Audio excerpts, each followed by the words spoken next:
Hello everyone, this is Anand and I welcome you one S to कॉन्ट classes. जैसा कि पहले वीडियो में हम लोग नंबर सिस्टम शुरू हुआ, जिसमें एक वीडियो हम डाल चुके हैं, दूसरा वीडियो है, दूसरा क्लास है। तो पहली वीडियो में हम लोग क्या क्या सीख चुके हैं, क्या क्या जान चुके हैं कि फेस वैल्यू किसे कहता है, किसे कहा जाता है। तो फेस वैल्यू मतलब जो पूछा जा रहा है वही आंसर है, ठीक है। 3770 में पूछा जाएगा 7 का फेस वैल्यू क्या है, तो 7 है। उसी तरह से प्लेस वैल्यू में हमने सीखा था कि यहाँ पर क्या है कि जो मान होता है वो प्लेस पर, स्थान के अकॉर्डिंग घटता बढ़ता रहता है। मतलब कि यदि हम राइट से लेफ़्ट की तरफ जा रहे हैं तो 10 का जो पावर है ना वो बढ़ेगा, ठीक है।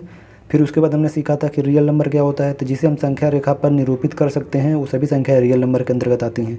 काल्पनिक संख्या क्या था कि जिसको हम संख्या रेखा पर निरूपित नहीं कर सकते हैं वो क्या होंगी, काल्पनिक रेखा होंगी, ठीक है। और इसमें हमने बताया था स्पेशली क्या होगा काल्पनिक संख्या का पहचान कि √-1 का मल्टीप्लिकेशन होगा ही होगा उस संख्या में, मतलब माइनस अंडर रूट में होगा पहली बात, और दूसरी बात कि वैल्यू जो भी रहेगी अंदर वो माइनस के साथ ही रहेगी, ठीक है। फिर इसका प्रारूप भी हमने लिखवाया था कि क्या होता है, कैसे रिप्रेजेंट करना है, आयोटा से रिप्रेजेंट करता है, आयोटा का मान क्या होता है बताया गया था। फिर हमने रेशनल नंबर सीखा था जिसे हम P/Q के रूप में लिख सकते हैं, जहाँ दोनों के दोनों क्या हों, पूर्णांक हों। खास करके कंडीशन बताया गया था कि Q का मान 0 नहीं होना चाहिए। फिर उसके बाद हमने सीखा था इरेशनल नंबर किसे कहते हैं। तो इसमें क्या है कि वो संख्याएं जिसको हम कड़ी में लिख सकते हैं लेकिन वो बाहर नहीं निकल लेगी। काल्पनिक संख्या और इरेशनल में अंतर है कि यहाँ पर माइनस लगा होता है लेकिन इसमें माइनस नहीं लगा होता है, ठीक है। जैसे √2 बताया गया था, √33 लिख दीजिए। तो ये सब संख्याएं क्या है, अपरिमेय संख्याएं हैं। फिर हमने और उसके बाद आप 1/0 मतलब नीचे अगर 0 भी रख देंगे तो क्या हो जाएगा, अपरिमेय संख्या हो जाएगी, ठीक है। उसके बाद हम बात करें अगर इंटीजर का, तो इंटीजर में हमने सीखा था कि जो पूर्ण हो अंकों में वो क्या होता है, पूर्णांक होता है, ठीक है। जो पूर्ण अंकों में वो क्या होता है, पूर्णांक होता है।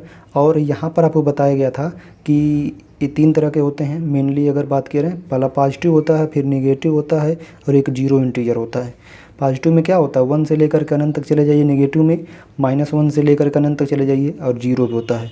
फिर हमने इसमें सीखा था कि यदि हम कौन सा पॉजिटिव और नॉन निगेटिव अर्थात जीरो को मिला देंगे तो कौन सी संख्या का निर्माण होता है, वो नॉन निगेटिव होता है। नॉन निगेटिव को ही हम क्या कहते हैं, जो भी नॉन निगेटिव होंगे वही क्या होंगे, होल नंबर हो कहलाते हैं। जो भी नॉन निगेटिव संख्याएं होंगी उसमें क्या होगा, जीरो से लेकर के जीरो और नेचुरल नंबर शामिल किया गया था। तो ऐसी संख्या क्या होती हैं, होल नंबर बताई गई थी, पूर्ण संख्या होती हैं। फिर सिर्फ पॉजिटिव वाली क्या होती हैं, नेचुरल नंबर होती हैं जिनसे हम गिनती करना संभव है, जैसे 1 2 3 4 A1 से शुरुआत करती हैं, और होल नंबर 0 से शुरुआत करती हैं। फिर सम विषम के बारे में भी चर्चा कर लिया गया था, सम विषम क्या होता है। तो ये सब सारी बातें पिछले क्लास में डिस्कस हो चुकी हैं। अगर आप पहली बार इसी को वीडियो को देख रहे हैं तो इसके डिस्क्रिप्शन में आपको वीडियो 1 का जो है क्लास 1 का लेक्चर आपको मिल जाएगा। तो आज से हम आगे बढ़ते हैं, पिछले क्लास से हम आगे बढ़ते हैं। पिछले क्लास में जैसे कि हम इंटीजर पे छोड़े थे, रियल नंबर को बांटा था 2 पार्ट में, इंटीजर और डेसिमल। तो हम लोग डेसिमल से शुरुआत करेंगे, तो डेसिमल शुरू करते हैं। तो रियल नंबर को हम 2 पार्ट में बांट सकते हैं, इंटीजर और डेसिमल। इंटीजर पर चर्चा हो चुकी थी, डेसिमल क्या होते हैं, कितने तरह के होते हैं उसको समझते हैं। तो डेसिमल जो होते हैं वो मेनली 3 तरह के होते हैं। जो पहला होगा वो है terminating decimal. Terminating decimal, terminating मतलब कि जो टर्मिनेट हो जाए, जो शांत हो जाए, इसको शांत दशमलव बोलते हैं हिंदी में। और दूसरा होता है नॉन टर्मिनेटिंग रिपीटिंग डेसिमल, ठीक है। नॉन टर्मिनेटिंग मतलब जो शांत न हो, रिपीटिंग मतलब लेकिन बार बार आए, पुनरावृत्ति हो, तो इसको हम बोलते हैं अशांत पुनरावृत्ति दशमलव। दशमलव लिखने की जरूरत नहीं क्योंकि दशमलव को ही तो बांटा जा रहा है। फिर जो तीसरा पार्ट है वो तीसरा पार्ट आपका होता है नॉन टर्मिनेटिंग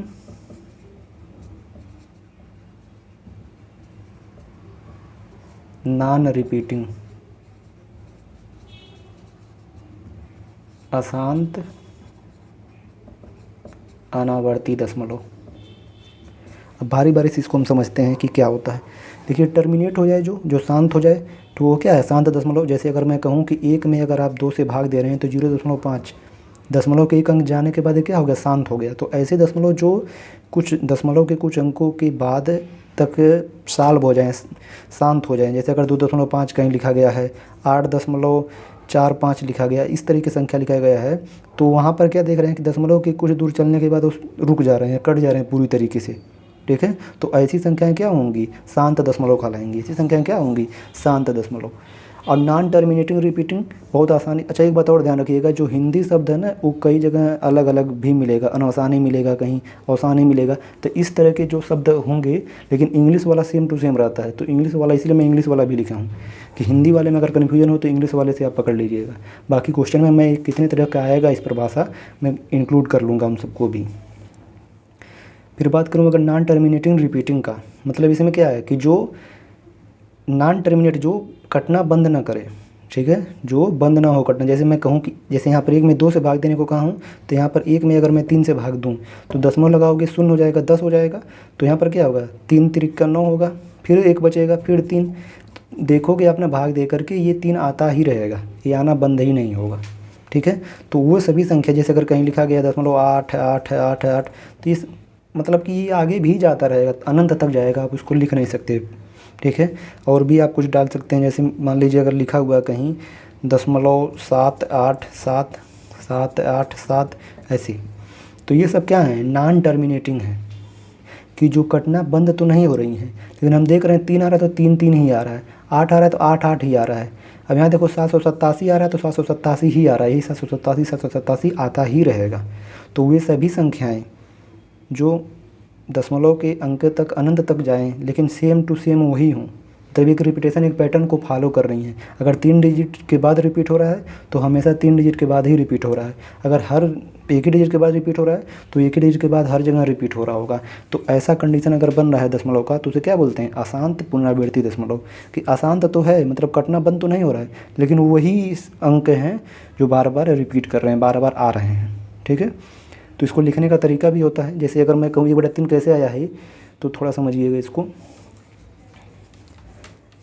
अगर 0.33 ऐसे कहीं लिखा गया है तो इसको आप लिख सकते हो एक और तरीके से, 0.3 लिख करके ऊपर इस पर बार लगा दो ना, ये बार का चिन्ह होता है। इसका ये मतलब होता है कि यही संख्या अब रिपीट करेगी, यही बार बार आएगी। अब इसको भी लिखने का तरीका है, 0.3 पर अगर बार लिखा गया है कहीं, ठीक है, तो इसका मतलब क्या है कि आप 3 लिख दीजिए अंश में, और जितने अंकों पर बार लगा है उसके नीचे, इसके नीचे हर में उतना बार 9 लिख दीजिए, ख़त्म। 3/9 इसी को काट देंगे, 3 तिरिका 9, 1/3 हो जाएगा। बाकी क्वेश्चन में हम और डिटेल में सीखेंगे। जैसे अगर इसका बात करूँ मैं, 787 है तो 787 रिपीट हो रहा है, तो 787 बटे में इसके कितने अंक रिपीट हो रहे हैं, 3 अंक रिपीट हो रहे हैं। मतलब कि हम देखेंगे कि 3 अंक पर बार का चिन्ह लगा होगा, ठीक है, 3 अंक पर बार का चिन्ह लगा होगा।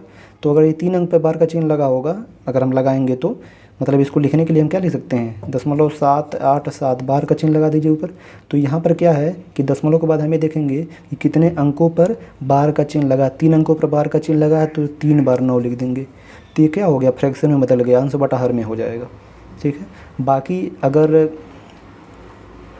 मैं कहूँ कि यदि यहाँ पर 2 ही अंकों पर बार का चिन्ह लगा हो, ये कुछ खाली हो, या दशमलव के इधर भी कुछ अंक हो, तो हम कैसे बदलेंगे। तो ऐसे सारे क्वेश्चन हम लोग प्रैक्टिस जब कर रहे होंगे ना, अभी क्वेश्चन जब शुरू होगा तो वहाँ पर सीख रहे होंगे। अभी मैं थ्योरी बता रहा हूँ, बस उतना बता रहा हूँ जितना अभी ज़रूरत है, ठीक है। तो ये हो गया आपका नॉन टर्मिनेटिंग रिपीटिंग डेसिमल।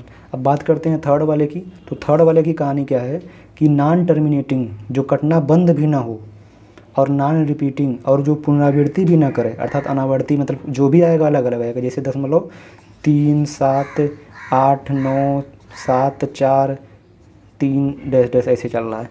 तो यहाँ देखोगे ना आप, 3 7 8 9 7 कुछ मैच नहीं कर रहा, देखोगे 7 है यहाँ पर, तो यहाँ पर 7 के बाद 8 आ गया, लेकिन यहाँ पर 7 के बाद 4 है, तो रिपीट नहीं हुआ ही। ऐसा मत सोचिएगा कि एक बार 7 आ गया तो रिपीट हो गया। भाई 7 के बाद 8 9 है, तो यहाँ 7 के बाद 8 9 होना चाहिए था, लेकिन ऐसा नहीं है।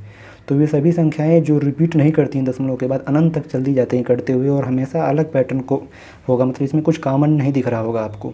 तो वो संख्याएं क्या होंगी, नॉन टर्मिनेटिंग नॉन रिपीटिंग का।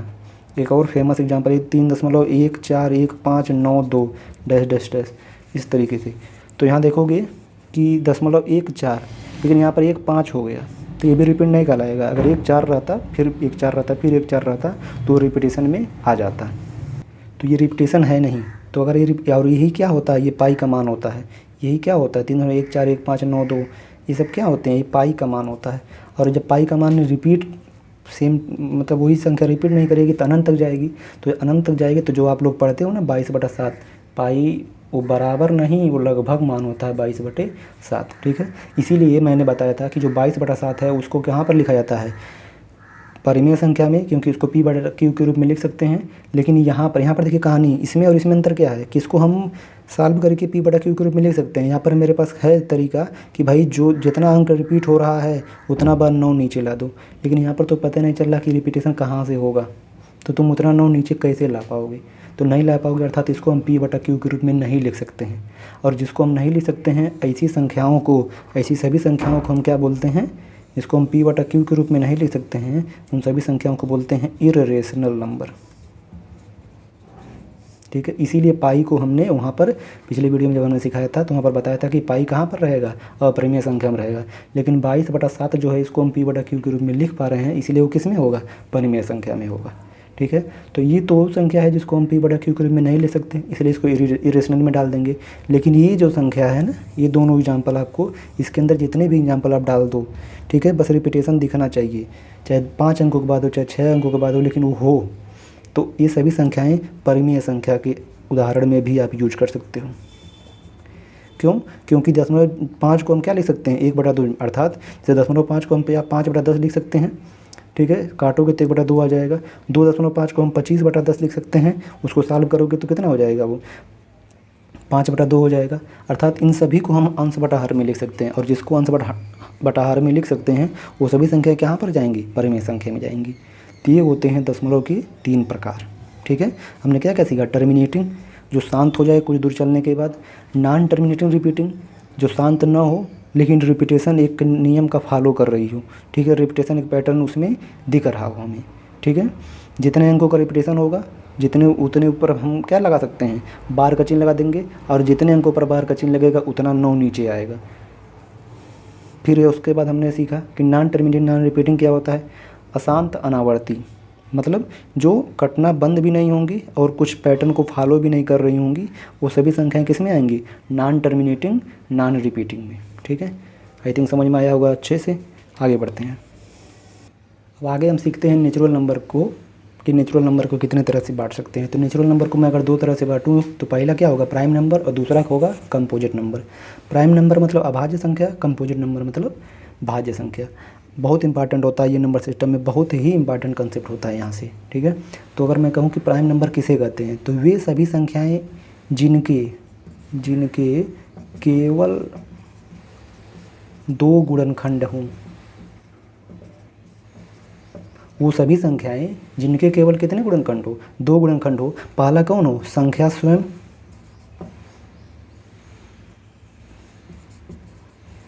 संख्या, और दूसरा क्या हो, एक। पहला ये हो और दूसरा क्या हो, एक, ठीक है। अर्थात जो स्वयं से कटती हो और एक से कटती हो, इसके अलावा किसी से न कटे। जैसे यहाँ से एक शब्द समझ लीजिए, गुणनखंड किसे कहते हैं, ठीक है। किसी संख्या का मैं लिख दे रहा हूँ, फिर इसको इरेज भी कर दूँगा, कि गुणनखंड वे संख्याएं होती हैं, क्योंकि ये अगर शब्दावली आप नहीं समझोगे ना तो थ्योरी समझ में नहीं आएगी कि क्या हो रहा है। जो दी गई संख्या को पूरी तरह काट दे या विभाजित कर दे। किसी संख्या के गुणनखंड वे संख्याएं होती हैं जो दी गई संख्या को पूरी तरह क्या कर दें, काट दें, विभाजित कर दें। जैसे मैं अगर आपसे कहूँ कि 10 के गुणनखंड कौन कौन होंगे, तो कौन होंगे, 1 2 5 10, ठीक है। क्यों? क्योंकि 1 भी काटेगा, 2 भी काटेगा, 5 भी काटेगा, 10 भी काट देगा। इसी तरीके से मैं कहूँ अगर आपसे कि आप बताइए कि 30 के कौन कौन गुणनखंड होंगे, तो 1 काटेगा, 2 काटेगा, 3 काटेगा, 5 काटेगा, 6 काटेगा, उसके बाद और 10 काटेगा, 15 काट देगा, और खुद 30 से ही कट रहा हुआ। तो ये सभी संख्याएं क्या हैं, 30 के गुणनखंड हैं, ठीक है। बहुत बच्चे गुणनखंड ऐसे समझ लेते हैं कि 30 का गुणनखंड करना है तो 2 15 फिर 3 5 5, ये नहीं है समझना। गुणनखंड मतलब कि वे संख्याएं, जब भी मैं गुणनखंड शब्द कहूँगा, ठीक है, ये क्या होता है उसको भी आगे सीखेंगे। जब भी मैं गुणनखंड कहूँगा मतलब मैं ये कहना चाह रहा हूँ कि दी गई संख्या को पूरी पूरी विभाजित कर दे। जैसे मैं यहाँ लिखा हूँ जिनके केवल 2 गुणनखंड हो, अर्थात तो 2 कौन, संख्या स्वयं अपने आप को काट देगी। कोई भी संख्या 35 से कट जाएगा, मतलब कोई भी संख्या 37 से कट जाएगा। और कोई भी संख्या वो 1 से तो कटेगी ही कटेगी। ऐसे कोई संख्या बनी ही नहीं कि जो 1 से न कटे, ठीक है। 0 भी 1 से कटता है, ठीक है। मतलब कोई भी संख्या, 0 तो सभी से कटता है, सिर्फ 0 को छोड़ करके। 0 मतलब 0 से नहीं कटता है, ठीक है। अभी आगे उस पर चर्चा होगी। तो अगर मैं बात कहूँ कि क्या बता रहा था कि जो गुणनखंड होते हैं वो क्या होते हैं कि दी गई संख्या को पूरी तरह से विभाजित कर देते हैं। तो क्लियर हो गया होगा कि गुणनखंड किसे कहते हैं, ठीक है। कि और अगर गुणनखंड क्लियर हो गया तो ये भी क्लियर हो जाएगा अभाज्य संख्या किसे कहते हैं कि ऐसी संख्याएं जो स्वयं से कटें और 1 से कटें, इनके अलावा और कोई संख्या इसे काट ना सके, ठीक है। तो मैं इसको इरेज करता हूँ, फिर हम लोग और समझते हैं प्राइम नंबर को, ठीक है। तो अगर मैं कहूँ कि जैसे मान लीजिए, अच्छा मैं गिनती कुछ लिखता हूँ, फिर उसके बाद हम लोग आगे बढ़ते हैं, इसको और अच्छे से समझ में आएगा फिर तभी। देखिए सामने आपकी 1 से लेकर के 50 तक गिनती लिखी गई है। इससे आप और अच्छे से समझ पाओगे कि क्या होता है भाज्य संख्या और क्या होता है भाज्य संख्या। और इस पर बहुत बार क्वेश्चन भी पूछा जा चुका है एग्जाम में आपके। तो समझिए मैंने क्या लिखवाया कि जो स्वयं से कटे और 1 से कटे, मतलब उसके केवल 2 गुणनखंड होने चाहिए। मतलब ये ध्यान रखना है कि मैक्सिमम और मिनिमम 2 गुणनखंड चाहिए ही चाहिए, न ही 2 से कम हो न ही 2 से अधिक, 2 चाहिए ही चाहिए, ठीक है। एक बात ध्यान रखना, इसके कितने गुणनखंड हो, 2 गुणनखंड होने ही चाहिए। तो अगर मैं कहूँ 1 तो स्वयं 1 से ही कटेगा, ठीक है। स्वयं भी कर लीजिए या 1 से कहिए, बात एक ही है। तो सिर्फ 1 से कटेगा और कोई संख्या से नहीं काट सकती। लेकिन मैं 2 की अगर मैं बात करूँ तो 2 की अगर देखोगे अगर तो ये 1 से कटेगा और 2 से कटेगा। 3 की मैं बात करूँ तो 3 आप देखोगे 1 से कटेगा, खुद 3 से कटेगा। लेकिन 4 की बात करूँ तो ये 1 से भी कटेगा, 2 से कटेगा और खुद 4 से कटेगा, तो 3 हो गया। तो इसको नहीं, 5 पे आइए, ये 1 से कटेगा और 5 से कटेगा। 6 जो है वो 1 से भी कटेगा, 2 से कटेगा, 3 से कटेगा, 6 से कटेगा। तो जो ही 2 से अधिक होगा तो हम उसको नहीं काउंट करेंगे। 7 1 और 7 से कटेगा। और जल्दी जल्दी में 9 को क्या कर देते हैं बच्चे कि ये भी बदलते हैं, ये भी है 9 भी है, नहीं 9 नहीं, 9 विषम संख्या है, अभाज्य संख्या नहीं है। ध्यान रखना क्यों, क्योंकि ये 1 से कटेगा, 3 से कटेगा, खुद 9 से कटेगा, तो 3 हो गए गुणनखंड इसके। तो जब 3 गुणनखंड हो गए, हमने क्या बताया मैक्सिमम और मिनिमम दोनों केस में 2 ही होने चाहिए। 10 नहीं होगा, 11 होगा, क्योंकि एक 11 से कटेगा, फिर 13 होगा, इसी तरीके से 17 होगा, फिर 19 होगा, फिर मैं बात करूँ तो 23 होगा, फिर बात करूँ अगर तो 29 होगा, फिर 31 होगा, फिर 37 होगा। बहुत बच्चे जल्दबाजी में 33 भी बोल देते हैं। 37 होगा, फिर उसके बाद 41 होगा, फिर उसके बाद 43 होगा, फिर उसके बाद 47 होगा, ठीक है। तो अभी मैं जितने संख्याओं को घेरा किया हूँ ना, आप उसको देखोगे, चेक करोगे तो पाओगे कि या तो वो 1 से कट रही हैं या तो वो खुद स्वयं से कट रही हैं, ठीक है। तो इसमें जो क्वेश्चन पूछा है, जैसे अगर मैं कहूँ कि गिन के बताइए कितनी अभाज्य संख्याएँ हैं, तो 1 50 तक अगर मैं कहूँ तो 1 2 3 4 5 6 7 8 9 10 11 12 13 14 15। तो 50 तक जो अभाज्य संख्याएँ हैं वो कितनी हैं, 15 हैं, ठीक है। 50 तक मैं कहूँ तो अभाज्य संख्या कितनी है, 15 है, ठीक है। अब उसके बाद 100 तक बात किया जाए, अगर मैं 100 तक कहूँ, 100 तक लिखने का मतलब क्या है कि 1 से 100 तक तो कितनी होती हैं, 25 होती हैं। ये ध्यान रखना, 10 और बढ़ती हैं। ये मत सोच लेना कि 50 तक 15 है तो मैं अब गुणा कर दूँ, ठीक है। क्यों नहीं गुणा करना है उसका भी रीजन भी बताया जाएगा, ठीक है। बता ही दे रहा हूँ। देखिए यहाँ पर कहानी ये चल रही है कि 2 के तुरंत बाद 3 अगली हमको संख्या मिल गई अभाज्य, फिर 1 अंक के बाद अगली मिली, फिर 1 अंक के बाद अगली मिली, फिर यहाँ 3 अंक के बाद मिल रही है, फिर यहाँ 1 अंक के बाद मिल रही है, फिर 3 अंक के बाद, फिर 1 अंक के बाद, फिर यहाँ पर देखें तो 3 अंक के बाद, फिर यहाँ 1 2 3 4 5 अंक के बाद, फिर यहाँ 1 ही अंक के बाद मिल रही है, फिर यहाँ 1 2 3 4 5 अंक के बाद मिल रही है, फिर 1 2 3 अंक के बाद मिल रही है, फिर 1 अंक। तो ऐसे मतलब मैं ये बताना चाह रहा हूँ कि जो भी अभाज्य संख्या होती है वो किसी नियम का पालन नहीं करती है, ये रैंडमली आ रही है, कोई पैटर्न फॉलो नहीं कर रही है। और जब कोई पैटर्न फॉलो नहीं होता तो वहाँ पर कोई नियम नहीं लगता है। तो प्राइम नंबर में विशेष ध्यान रखना, अभाज्य संख्या किसी नियम पर नहीं चलती है। 1 2 बस जिस पर क्वेश्चन बना है उसको सेट कर दिया गया कि हाँ ऐसा क्वेश्चन आता है, लेकिन वास्तव में किसी भी नियम का पालन नहीं करती हैं। इसको निकालने का कोई तरीका नहीं है, ठीक है, कि ये सर निकाल दीजिए 15 कैसे आ रहा है, किसी नियम से बता दीजिए, नहीं, आपको गिनना पड़ेगा, आपको पता होना चाहिए, ठीक है। ये दूसरा कोई तरीका नहीं है कि मुझे अगर 1 से 100 तक निकालना है तो कोई फार्मूला लिख दिया जाए आप निकाल लो, नहीं, किसी फार्मूले पर नहीं आएगा, आपको याद रहना ही चाहिए। ठीक है। जो एग्जाम में पूछा हुआ है वो 1 से 25 तक पूछा है और उसके बाद 1 से 50 तक पूछा हुआ है, तो 1 से 100 तक पूछा है, फिर आपसे 200 तक पूछा है, फिर 1000 तक पूछा हुआ है। तो 200 तक अगर आपसे बात करूँ तो कितना होता है, 46 होता है। 1000 तक बात करूँ तो 168। ये आपको रटा होना चाहिए क्योंकि यही पूछे गए हैं। इसके अलावा भी और कुछ आप रट सकते हो सर्च करके गूगल से, तो आप रट लो, अच्छी बात है, लेकिन ये तो पूछे गए। इसमें क्वेश्चन बढ़ा लीजिए, 1 से 25 तक गिन लीजिएगा कितने होंगे। ठीक है। तो उतनी संख्याएँ आपको पता होनी चाहिए, ये वाली डाटा। ठीक है। फिर अगर मैं बात करूँ कंपोजिट नंबर की, अभी इस पर और भी बात होगा, लेकिन अभी यहाँ पर क्योंकि कंपोजिट भी लिखा है, गिनती भी मुझे फिर से लिखनी पड़ेगी, तो मैं इसको भी यहीं पर निपटा देता हूँ। फिर क्योंकि मोस्ट इंपॉर्टेंट होता है ये प्राइम नंबर, इस पर बात अभी और करनी होगी। ये छोटा सा है। कंपोजिट नंबर की अगर बात किया जाए, कंपोजिट नंबर की अगर बात किया जाए तो इसके 2 गुणनखंड हो और इसके क्या हो, कम से कम 3 गुणनखंड।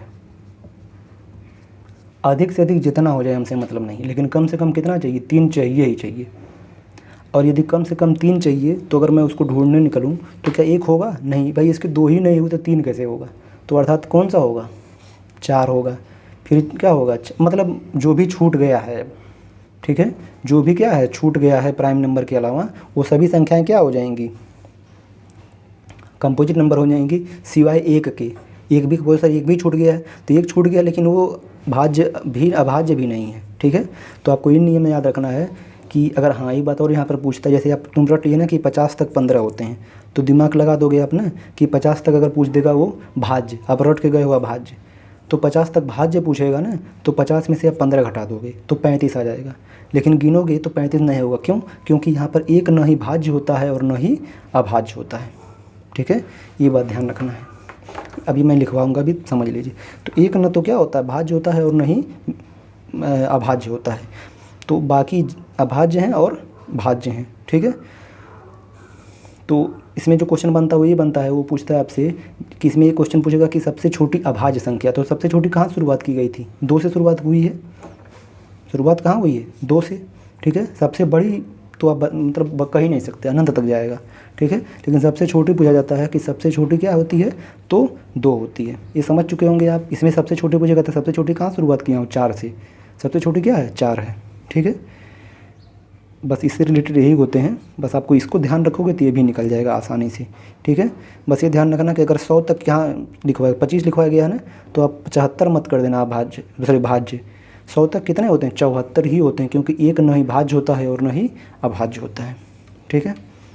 तो ये ध्यान रखना है, एक न तो भाज्य है न ही अभाज्य। ठीक है, ये विशेष ध्यान रखना है। और फिर मैंने जैसे बताया कि किसी नियम का फॉलो नहीं करती हैं, लेकिन आप देखोगे ना यहाँ पर 2, 3 और 5, तो 2, 3, 5 में क्या हो रहा है, 2 को अगर मैं यक्स कर दूँ तो 3 कैसे होगा, यक्स प्लस 1 होगा। फिर ये कैसे होगा, अगर 5 है तो ये कैसे होगा, यक्स प्लस 3 होगा। अगर यहाँ पर 2 रखोगे तो 2 में 1 जोड़ दोगे 3, और 2 में 3 जोड़ दोगे तो 5 हो जाएगा। ये पैटर्न यहाँ पर क्वेश्चन आता है, जो क्वेश्चन जब आएगा तो वहाँ पर और समझ में आएगा। ठीक है। और दूसरा पैटर्न आप देखोगे ना, 3 से लेकर के 7 तक, 3 से 7, तो 3 से 7 देखोगे, 3 में 2 जोड़ दोगे 5, 5 में 2 जोड़ दोगे 7 हो जाएगा। तो क्वेश्चन पूछता है यक्स पर, फिर यक्स प्लस 2 पर, 3 2 5 हो गया, और फिर यक्स प्लस 4 पर। ठीक है।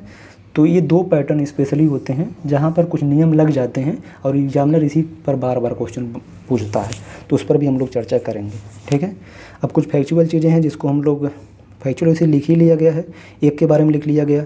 ठीक है। 1000 तक ये लिख लिया गया, और ये इंपॉर्टेंट चीज़ें भी नोट हो गया है, तो लगभग हो ही गए हैं। आपको समझ में आ गया होगा क्या होता है अभाज्य। एक बार और देख लीजिए कि जो 2 संख्याओं से कटते हों, एक तो स्वयं से कटें और 1 से कटें। ठीक है। और सबसे छोटी जो अभाज्य, ध्यान है, सबसे छोटी अभाज्य संख्या कौन होती है, 2। और एक क्वेश्चन और पूछता है कि सबसे छोटी विषम अभाज्य संख्या, तब 3 हो जाएगा, ध्यान रखना। ठीक है, लिखवा ही दे रहा हूँ मैं। सबसे छोटी अभाज्य संख्या अगर पूछेगा तो आंसर क्या होगा 2। और सबसे छोटी सम अभाज्य संख्या पूछेगा तो भी आंसर क्या होगा 2। सबसे छोटी विषम अभाज्य संख्या पूछेगा तो आंसर क्या होगा 3 होगा, क्योंकि 3 विषम होता है।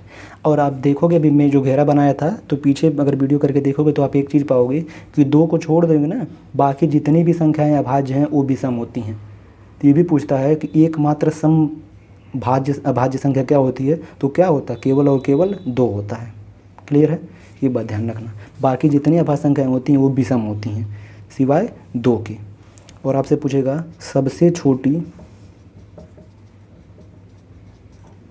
भाज्य संख्या, तो भाज्य संख्या क्या होती है 4, क्योंकि 4 से शुरुआत हुआ है। ठीक है, और ये तो लिखवा ही दिया हूँ, एक ना तो भाज्य होता है और ना ही अभाज्य। अब हम इसके आगे बढ़ते हैं। गुणनखंड भी आपको बता दिया गया है, कंपोजिट भी बता दिया गया। अब आगे बढ़ते हैं। अब बात करें तो 1-2 और इम्पॉर्टेंट संख्याएं होती हैं जिनमें क्वेश्चन बार बार आता है, जिसको हम बोलते हैं को प्राइम नंबर, सह अभाज्य संख्या। ये क्या होती हैं कि ऐसी संख्याएं, मैं लिख दे रहा हूँ, ऐसी संख्याएं जिनका मस 1 हो। अब मसा तो अभी नहीं पढ़ाया हूँ तो इसीलिए एक और भाषा मैं लिखवा दे रहा हूँ, मसा 1 हो, अर्थात या इसको हम दूसरी तरह से कह सकते हैं जिनके बीच केवल एक कामन हो, वह कामन को उभयनिष्ठ बोलते हैं, उभयनिष्ठ हो। ठीक है, एक मतलब कि एक संख्या नहीं, एक सिर्फ एक, जो हम काउंटिंग वाला एक बोलते हैं उसकी बात किया जाए। जैसे मैं कहूँ कि 15 ले लो, आप 17 ले लो, 3 ले लो, 5 ले लो। ठीक है, और तुम 41 ले लो और 42 ले लो, ऐसी संख्याएं। तो देखोगे ना, अब जिनका मसा क्या हो, अर्थात जिनके बीच कामन 1 हो। अर्थात मैं कहूँ कि 15 किससे कटेगा, तो 15 1 से कटेगा, 3 से कटेगा, 5 से कटेगा, खुद 15 से कटेगा। 17 की बात करूँ तो 17 के 1 से कटेगा और खुद 17 से कटेगा। तो देख रहे हो कि इनमें के बीच कामन क्या है, एक के अलावा कुछ भी कामन नहीं है। तो ऐसी 2 संख्याएँ, ऐसी संख्याएँ नहीं, ऐसी मतलब 2 संख्या रहनी चाहिए। ठीक है, ऐसी 2 संख्याएँ होनी चाहिए। ठीक है, आप को प्राइम तभी बता पाओगे, को प्राइम जब भी पूछेगा तो 2 संख्याओं के बारे में ही पूछेगा, एग्जाम्पल दे देगा। कोई भी संख्या का इस तरीके से पूछेगा यह किस प्रकार की संख्या का उदाहरण है। ठीक है, तो आपको उसमें बताना है। तो यहाँ पर देख रहे हो कि एक क्या है, दोनों के बीच कामन। उसी तरीके से 3 किससे कटेगा, 1 से कटेगा, 3 से कटेगा, 5 1 से कटेगा, 5 से कटेगा। 3 के बीच में क्या कामन है, 1 कामन है, या इनका मसा 1 है, दूसरी भाषा में कह लीजिए। 41 1 से कटेगा और किससे कटेगा, 41 से कटेगा। 42 की बात करूँ 1 से कटेगा, 2 से कटेगा, 3 से कटेगा, और मतलब और जितना से भी ये कटे। ठीक है, और किससे कट जाएगा, ये 7 से कटेगा शायद, और 14 से भी कट जाएगा जब 7 से कटेगा तो, और 7 से कटेगा तो 21 से भी कटेगा, और उसके बाद खुद 42 से भी कटेगा। तो आप देखोगे ना, एक किसके बीच में क्या कामन, एक ही कामन है। ठीक है, तो जिनके बीच एक कामन हो। एक बार और ध्यान रखना, ये फंसाता है आपको, को प्राइम नंबर यहाँ पर लिखा होता है। तो और एग्जाम्पल देगा ना, जैसे पूछ देगा आपसे क्वेश्चन, सेम टू मैं यही क्वेश्चन 15 17। ठीक है, 15 17 ऑप्शन में रहेगा और कहेगा 4 ऑप्शन जैसे दे देगा। ठीक है, जैसे मान लीजिए 3 5, यही मैं लिख दे रहा हूँ, 41 42 और सभी। तो कहीं आपके दिमाग में एक ना आ जाए कि प्राइम लिखा हुआ है तो 15 तो प्राइम होता नहीं है, क्योंकि प्राइम किसे कहते हैं, जो सिर्फ 2 संख्या से कटा है। एक तो स्वयं से कटा है और 1 से कटा है, तो 3 से भी कट रहा है, 5 से भी कट रहा है, 15 से भी कट रहा है। तो ध्यान रखना, मैंने यहाँ परिभाषा में लिखवाया है ऐसी संख्याएं, न कि अभाज्य संख्या। ये ध्यान रखना, इसका नाम भले ऐसा अभाज्य संख्या, लेकिन परिभाषा में कहीं अभाज्य संख्या का जिक्र नहीं हुआ है, ये विशेष ध्यान रखना। इसीलिए इसमें संख्याएँ शामिल होती हैं, वो भाज्य भी हो सकती हैं और अभाज्य भी हो सकती हैं, या दोनों अभाज्य हो सकती हैं या दोनों भाज्य हो सकती हैं, मतलब कुछ भी हो। बस आपको ये ध्यान रखना है कि कामन क्या होना चाहिए उनके बीच में, उनके बीच में कामन क्या होना चाहिए, सिर्फ और सिर्फ एक होना चाहिए। ठीक है, या तो दोनों प्राइम प्राइम हो जैसे ये है, या तो दोनों क्या हो, नॉन प्राइम अर्थात कंपोजिट हो, लेकिन उनके बीच में क्या हो। जैसे अगर मैं कहूँ कौन सी संख्या ले लो, आप मान लीजिए दोनों संख्याएं अगर हमको रखना है तो 8 रख दूँ और 8 रख दूँ और मैं 21 रख दूँ। तो 8 और 21 में अगर रख दूँ तो ये देखोगे किससे कटेगा, 1 से कटेगा, 2 से कटेगा, 4 से कटेगा और खुद 8 से कटेगा। इसकी बात करूँ 1 से कटेगा, 3 से कटेगी, 7 से, फिर 21 से कटेगी। तभी इनके बीच में भी क्या आ रहा है, एक ही कॉमन आ रहा है। तो भी से ध्यान रखना है कि हमको संख्याएँ लेनी है, वो दोनों की दोनों भाज्य भी हो सकती हैं, दोनों दोनों अभाज्य भी हो सकती हैं, एक भाज्य अथवा एक अभाज्य भी हो सकता है। तो नाम से कन्फ्यूजन ना होना, इसी कन्फ्यूजन का वो फ़ायदा उठाता है। ठीक है, तो कौन सा सही होगा, सभी सही होंगे इसमें। ठीक है, तो कोप्राइम समझ में आया। ऐसी संख्याओं का समूह, ऐसे मतलब ऐसी 2 संख्याओं का समूह जिनके बीच का मौसा क्या हो, 1 हो, अर्थात जिनके बीच उभयनिष्ठ संख्या क्या है, 1 है, वो होती है कोप्राइम। आगे बढ़ते हैं और अगली संख्या हमारे पास है ट्विन प्राइम, जुड़वा अभाज्य। तो इसकी परिभाषा जो होती है वो ये होती है कि ऐसे 2 अभाज्य संख्या, ठीक है, ऐसे कोई नहीं चल रहा है यार, ऐसे 2 अभाज्य संख्या जिनके बीच 2 का अंतर हो। अब यहाँ देखना ध्यान से, यहाँ अभाज्य संख्या लिखा हूँ तो इसमें पेयर आप क्या क्या लिख सकते हो, जैसे मान लो 17 19 हो गया, ठीक है, 5 7 हो गया, फिर उसके बाद 3 5 हो गया, 3 5 उसमें भी आया था पिछले वाले में भी, 41 43 हो गया। अब यहाँ कंडीशन ऐसा है कि 2 संख्याएं तो हो लेकिन दोनों दोनों अभाज्य ही रहनी चाहिए डिफिनीशन में, उसमें अभाज्य शब्द नहीं प्रयोग किया हूँ। तो 17 19 दोनों अभाज्य होते हैं, 5 7 अभाज्य होते हैं, 3 5 अभाज्य होते हैं, 41 43 अभाज्य होते हैं, और साथ ही साथ उनके अंतर क्या हो, 2 का ही अंतर हो, 17 2 19, 5 2 7, 3 2 5, 41 2 43। तो उनके बीच का अंतर जो डिफरेंस हो कितने का हो, 2 का हो, तभी वो क्या होंगी, ट्विन प्राइम होंगी। ठीक है, ये विशेष ध्यान रखना है कि दोनों दोनों अभाज्य हों और दोनों के बीच का अंतर कितना का हो, 2 का हो। ठीक है, एक और यहीं पर सीख लेते हैं। परफेक्ट नंबर की अगर मैं बात करूं तो यदि किसी संख्या का गुणनखंडों का योग, ठीक है, गुणनखंडों का योग जो है संख्या को छोड़ करके, संख्या को छोड़कर संख्या स्वयं हो, संख्या स्वयं हो, तो क्या होता है परफेक्ट नंबर, इसको हिंदी में बोलते हैं परिपूर्ण संख्या। ठीक है, इसका मतलब क्या हुआ, अगर मैं कहूँ कि सबसे छोटी परिपूर्ण संख्या वो कितनी होती है, 6 होती है। क्यों, क्योंकि 1 से कटेगी, ये 2 से कटेगी, 3 से कटेगी और खुद 6 से कटेगी। तो हमने क्या लिखा, गुणनखंडों का योग संख्या को छोड़कर, अर्थात 6 का पूछूंगा ना कि 6 है कि नहीं बताइए, तो 6 को छोड़ दीजिएगा और बाकी को जोड़िएगा ना, 3 2 5 1 6, तो संख्या स्वयं प्राप्त होगी। ठीक है, फिर अगर मैं बात करूँ जैसे 28 की, तो 1 से कटेगा, 2 से कटेगा, 4 से कटेगा, 7 से कटेगा, 14 से कटेगा, खुद 28 से कटेगा। 28 का पूछा जा रहा है, 28 को छोड़ दीजिए, बाकी को जोड़ देंगे आप तो कितना, 2 3 4 3 7 7 7 14 14 14 28 हो रहा होगा। ऐसी संख्याएँ जिनका योग, ऐसी संख्याएँ जिनके गुणनखंडों का योग क्या हो, संख्या स्वयं हो, अगर हम उस संख्या को छोड़ देते हैं जिसके बारे में पूछा जा रहा है, तो ये संख्या क्या होंगी, परिपूर्ण संख्या होंगी। ठीक है, अच्छा एक चीज़ और छूट गया है उसमें, प्राइम नंबर में थोड़ा सा कर लेते हैं उसी। अगर मैं पूछूं, जैसे वहाँ पर बताया मैं किसी नियम का फॉलो नहीं करता हूँ, कोई नियम चलता नहीं है, लेकिन अगर मैं बात करूँ कि पहचाना जाए अगर, तो अगर मैं कहूँ कि प्राइम नंबर का जो रूप होता है, जो फॉर्मेशन होता है, वो कैसा होता है, तो थोड़ा सा यहाँ पर आपको राहत मिल सकता है अगर आप इस फार्मूले को ध्यान रखें, 6k + -1, अर्थात यहाँ पर अगर मैं कहूँ जैसे गिनती लिखा था जहाँ पर घेरा था, तो मैं देखूँ मैंने क्या क्या बताया, 2 होता है, 3 होता है, 5 होता है, 7 होता है, और आप 47 ले लीजिए, उसके बाद 97 ले लीजिए, ऐसी संख्याएं हैं। ठीक है, तो अब मैं कहूँ कि ये बताइए कि ये प्राइम 6k + -1 के रूप को फॉलो कर रही है कि नहीं कर रही हैं। तो देखो कि 5 है ना, तो इसको 6 × 1, k का मान 1 2 3 4, k क्या है, नेचुरल नंबर, यहाँ पर रख दूँ।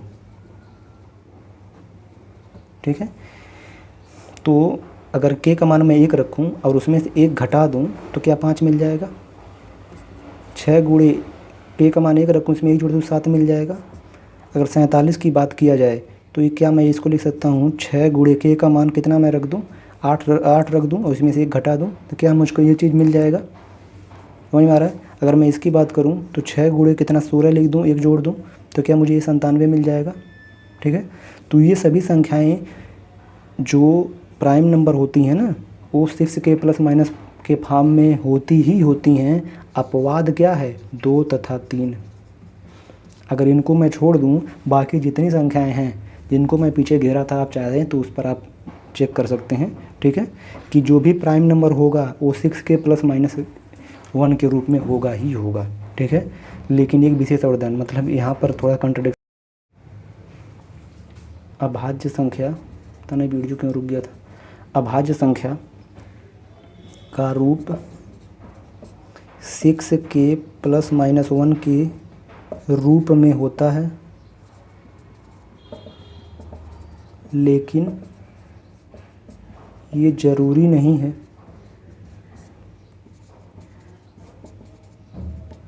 कि जो 6k प्लस माइनस 1 के रूप में हो वो अभाज्य संख्या ही हो। इसीलिए मैं कह रहा हूँ ना, बस थोड़ा सा जुगाड़ है जहाँ पर आपको राहत मिलती है, ठीक है। अब यहाँ पर इस डेफिनेशन का मतलब समझिए कि अभाज्य संख्या का जो रूप है 6k प्लस माइनस 1 के रूप में रहेगा, अर्थात जो भी अभाज्य संख्या है वो इसको फॉलो करेंगे ही करेंगी, बस 2 और 3 को छोड़ करके। लेकिन ये ज़रूरी नहीं है कि जो 6k प्लस माइनस 1 के रूप में हो वो बार बार रुक जा रहा है। तो अगर कोई चीज़ रेड हो, अगर हमारा ब्लड का कलर रेड होता है, तो इसका मतलब ये नहीं कि जो भी रेड हो वो क्या हो, ब्लड ही हो, ऐसा कोई ज़रूरी नहीं है। तो वही कंडीशन यहाँ पर है कि जितने अभाज्य संख्याएँ होती हैं 6k प्लस माइनस 1 के रूप में होती हैं, लेकिन ये ज़रूरी नहीं है कि जो इसके रूप में हो वह अभाज्य संख्या ही हो। बहुत सारी संख्याएँ ऐसी हैं, ठीक है। जैसे मान लीजिए 37 तो होता है, लेकिन इसको हम 6 गुणे कितना कर सकते हैं, 6 गुणे 6 माइनस 1, तो भी फॉलो करेगा, लेकिन ये अभाज्य संख्या नहीं है, क्योंकि 1 से कटेगा, 5 से कटेगा, 7 से कटेगा, खुद 35 से भी कटेगा। तो ये था आपका कुल मिला जुला के जो भी थ्योरी वाला पार्ट था। अब हम लोग अगली वीडियो में क्वेश्चन कर रहे होंगे। आज के लिए इतना है, मिलते हैं हम लोग अगले वीडियो में, क्योंकि मेरा वीडियो बार बार पता नहीं क्यों रिकॉर्ड करने में रुक जा रहा है।